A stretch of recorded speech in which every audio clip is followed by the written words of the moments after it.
I'm Eric Lotzer. Thanks for tuning in to Natchez TV. People who know me know that I am really into history. I literally surround myself with it. I think it's important to remember the lessons learned along the way. Otherwise, we're destined to repeat our mistakes. Napoleon said that history is but a fable that we agree upon.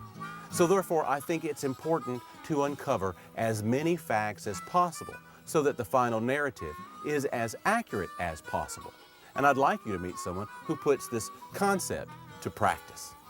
I'm Jessica Crawford, and I'm Southeast Regional Director for the Archaeological Conservancy. The Archaeological Conservancy is a nationwide nonprofit organization that is dedicated to identifying and preserving the nation's most important archaeological sites. And we do this by acquiring title to them, and we do this for future research and educational purposes. We visit different areas of the country and look for the important archaeological sites that have a lot of research potential for future researchers, and we try to acquire them by actually acquiring title to them, so that we know that they're going to be permanently preserved as long as we have title to them. We do this because the best way to preserve an archaeological site and to know that it will always exist is to own the land that it's located on. Almost every archaeological site there is has something to tell about our past. Each site has a page in history to write. And because archaeological research methods change, we're doing better and better with remote sensing, with things like radiocarbon dating.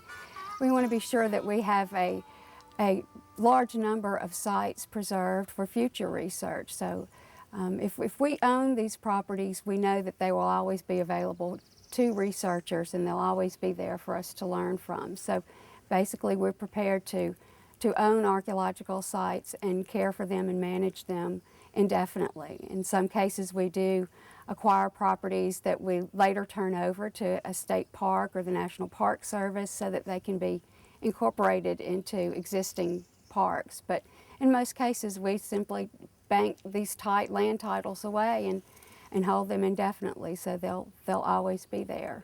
Today we're at Prospect Hill Plantation in Jefferson County, Mississippi. It's one of the Conservancy's preserves in our southeast region. It's a plantation site that dates to the early 1800s.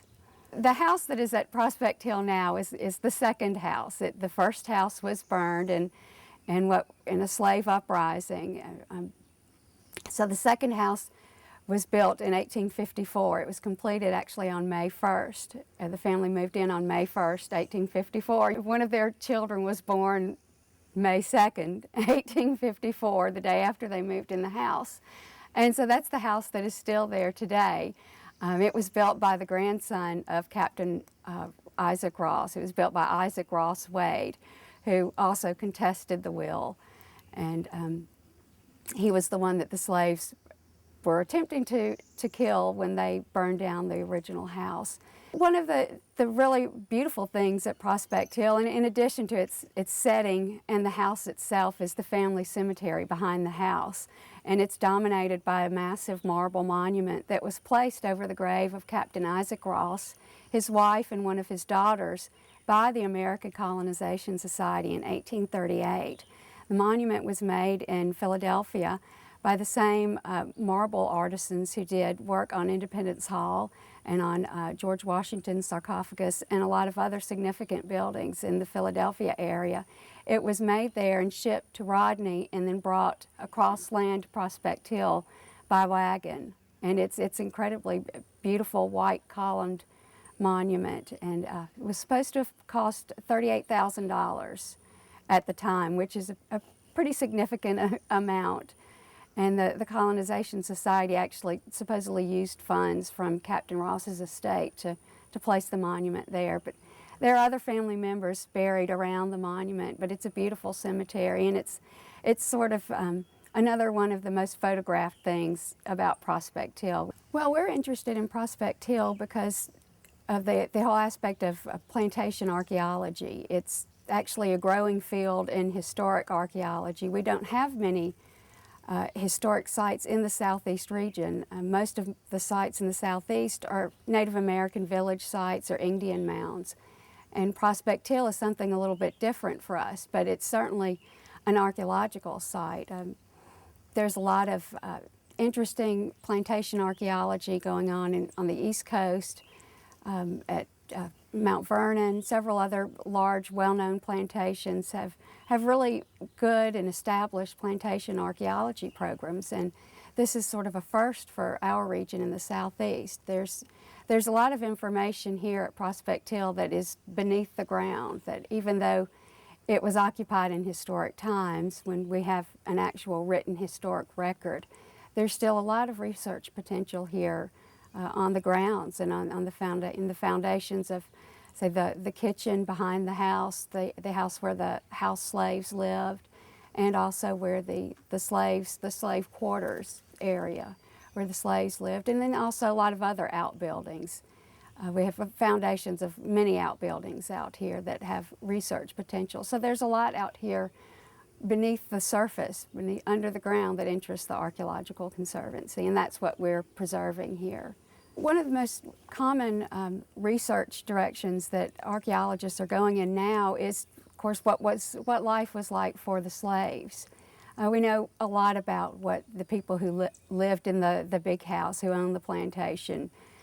We know what they had. We have documents that talk about what things they bought. We know what the food they ate and things like that. But we know a lot less about how slaves lived. There's a lot of research is done on food remains, plant remains. There's a lot of interest in the things that are still held on to, but parts of African culture. The slaves who lived here at Prospect Hill, for the most part, were slaves born in the United States. They weren't directly from Africa.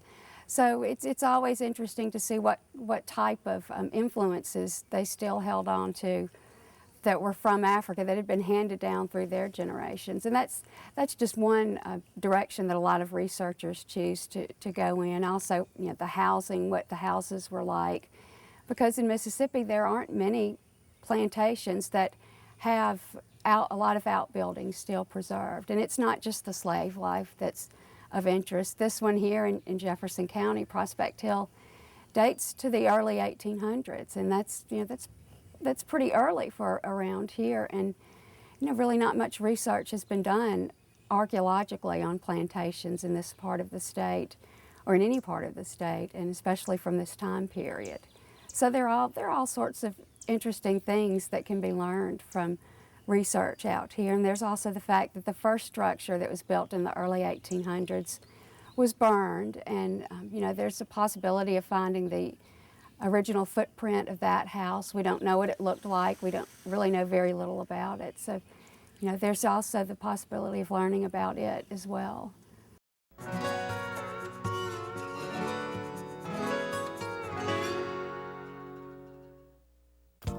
Hi, I'm Patty Sanders with RE/MAX Elite Realty. Come see why nobody sells more real estate than RE/MAX. Some of our featured properties are 54 Magnolia Bluff Road is a private gated estate on 7.8 acres overlooking the Mississippi River with 5 bedrooms and 4.5 baths. 1669 Highway 568 is an early colonial revival on Lake Concordia that's been completely renovated. This spacious home has gorgeous hardwood floors and a great view of the lake.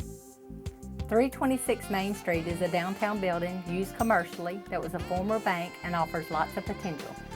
818 Main Street is the Bayon House, circa 1835, and it's an antebellum house that you can get at a great price. RE/MAX Elite Realty is located at 212 Main Street, or visit our website, www.natcheselite.com, to view these and other properties. Let RE/MAX Elite Realty help you dream with your eyes open. Big Mama's Barbecue, Catfish, and more on John R. Junkin Drive is home of the working man's lunch. Sandwich, drink, and a side for $5.25. Supersize your sandwich for $1 more. Now with expanded seating, you can dine in or take out.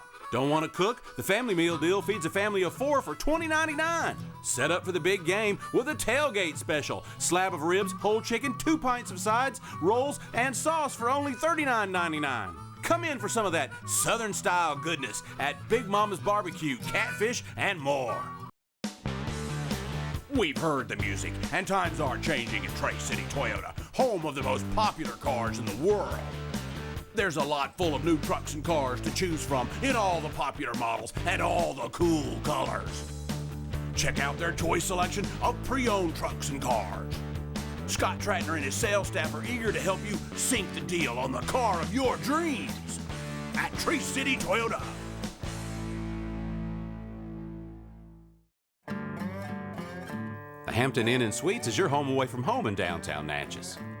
With spacious rooms equipped for comfort, dreamy Cloud9 bedding, and a full hot breakfast every morning, the warm and friendly staff will make you feel like family. Located across from the Natchez Visitor Center, just blocks from downtown, the Hampton Inn and Suites is as convenient as it is comfortable. And they're ready for business at the Hampton Inn and Suites.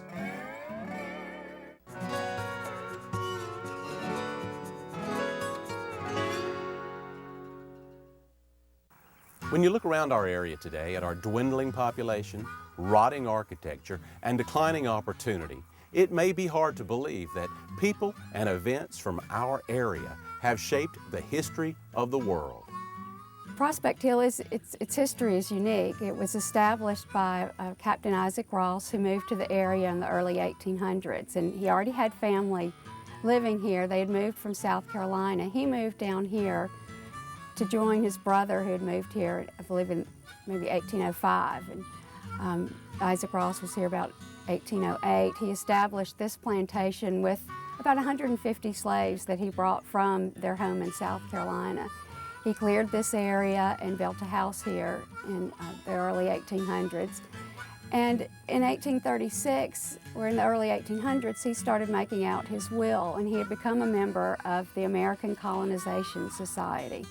And this organization was an interesting coalition of abolitionists from the North and slaveholders in the South. And while you would think these two groups would have completely opposing views, in a lot of ways they did, but one thing that they did all agree on was that it was a good idea to establish these colonies in Africa, on the coast of West Africa in what is now the country of Liberia. And these colonies would be places for freed slaves from the United States to go. For different reasons, the abolitionists, of course, felt slavery was wrong and felt that slaves needed to be freed and sent to these colonies. And the planters, many of them also felt that slavery was wrong, or maybe they felt that slavery wouldn't last, and they were uncomfortable with the thought of a bunch of free blacks all over the South. And so they also advocated having these colonies to send freed American slaves to. And Isaac Ross was one of these planters, and there were several other wealthy planters in the Natchez district who felt the same way and were members of the American Colonization Society. And Mississippi had a branch. It was the Mississippi Colonization Society. Louisiana also had one. There was a Louisiana Colonization Society, and they set up these colonies in Africa. Isaac Ross, in his will, left instructions that his estate, Prospect Hill and everything on it, including all the slaves, was to pass to his daughter. And upon her death, this plantation was to be sold, and the proceeds of the sale of the plantation was to be used to send those of his slaves who wanted to go to the Mississippi colony in Africa. The American Colonization Society, with their colonies in Africa that they set up, filled these colonies with freed American slaves. And while they only made up about 8% of the population of Liberia, they were educated, and they were lived pretty much like Americans once they got over there. And that was sort of the beginning of I guess, conflict and tensions between the American slaves, the freed American slaves, and the natives who already lived in Liberia. And that was part of the basis of Alan Huffman's book, Mississippi in Africa. He wanted to explore the legacy of the slaves who were freed from Prospect Hill and went to Africa, to Liberia. And he traveled to Liberia, to the areas where these colonies had been established, and looked for the descendants of the slaves from Prospect Hill. And that's really how Prospect Hill got a lot of its notoriety, why it's so well known today is from the book and from the research that Alan Huffman did in his attempt to find the descendants of the Prospect Hill slaves in Africa. Unfortunately, a lot of their settlements were destroyed during the civil wars of the early 1990s. And finally, these tensions that had been simmering for hundreds of years finally boiled over. The descendants of the freed American slaves became many of the country's leaders, and they were overthrown during the civil wars in the 1990s. And so, Alan was able to find, traces of the descendants of the Prospect Hill slaves, but it was a difficult time to be in Liberia looking for these people who were actually running from rebels. It's important to the history of not only Mississippi and the U.S., but to Liberia and West Africa, because the largest contingent of freed slaves who founded Liberia came from Prospect Hill plantation. So its history is much broader than a typical antebellum home. When I heard that there was a place called Mississippi in Africa and that 300 people had immigrated there in the 1840s from here and nobody knew what had happened to them, I just couldn't imagine leaving a story like that unfinished. And so I like finishing stories, and that's how Prospect Hill affected me. It gave me an opportunity to finish a kind of an amazing story. I went there looking for the descendants of the slaves who immigrated there from here, and I was very nervous about going because it was involved in a civil war and very dangerous. But what I found was that if you're on a mission, people respect that, and people would recognize that so many people helped me to find the people that I was looking for. And I learned that no matter where you go and no matter what the situations people are in, there's good and bad people, everywhere. And I think this story personifies that. And all of my friends and family were nervous about me going, and I said, there's always going to be good people that are going to look out for you. There's bad people too, but there's always good people, and I found them in Liberia too. And to find that in a situation that is that depraved is inspiring. And I think that's sort of the way the whole story of Mississippi in Africa is. There's a lot of bad people, and there's a lot of inspiring people too. And so that was true in Liberia as well. Because of so many different stories that intersect here and so many different lives that were affected by this place, the slaveholding family, the slaves who chose not to go to Liberia, the slaves who did immigrate to Liberia, all of those stories emanate from this place, and it brings in a lot of different perspectives on history. And so I think there are very few places that do that to the level that Prospect Hill does. It's not the stereotype of what people think of where everything is black and white, in the South. There's a lot of gradations in the story of Prospect Hill. It's valuable to different people in different ways. The architectural historians love the finish, the faux stone finish on the front. It's original, and they use all these special words for all the trim and stuff on it. I think the thing that's special about it is just the things that happened here. The founder of the plantation died in 1836, being a member of the Colonization Society, and what his will did in letting the slaves choose if they wanted their freedom or not. And then, of course, the court battle and the Mississippi State Supreme Court upholding the will. It's still in 1840, and the slave uprising that burned the original. There's just a lot about it. A lot happened here that a lot of people don't know, and it makes this place important to a lot more people than a lot of plantation houses.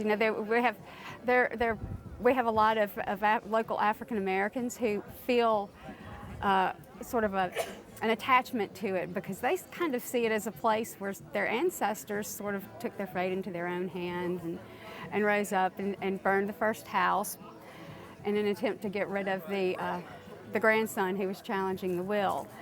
And so it means something to them too. And then the fact that the slaves who did finally leave here went to Africa and became some of the leaders of Liberia, that means a lot to them. So In addition to all the other cool stuff about it, you know, that's a history that not every plantation around here has.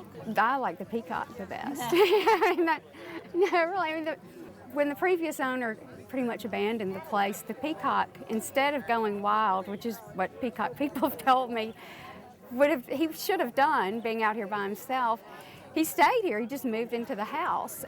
I don't know, I sort of feel like, because a lot of cultures believe peacocks are symbols of renewal and immortality and rebirth. It is such a unique piece of history, and especially the man who founded the plantation. I think he was a really unique person. Other planters in the Natchez area were members of the American Colonization Society, but Isaac Ross, the fact that, you know, the slave uprising and the court battle kind of makes, I think, his place a little bit more significant. And it's, you know, if the house is gone, then the story's not passed on, and the story's kind of gone. So, you know, I think the house and the cemetery should just always be here as a place for people to come. And, you know, there are a lot of descendants of the family also, so.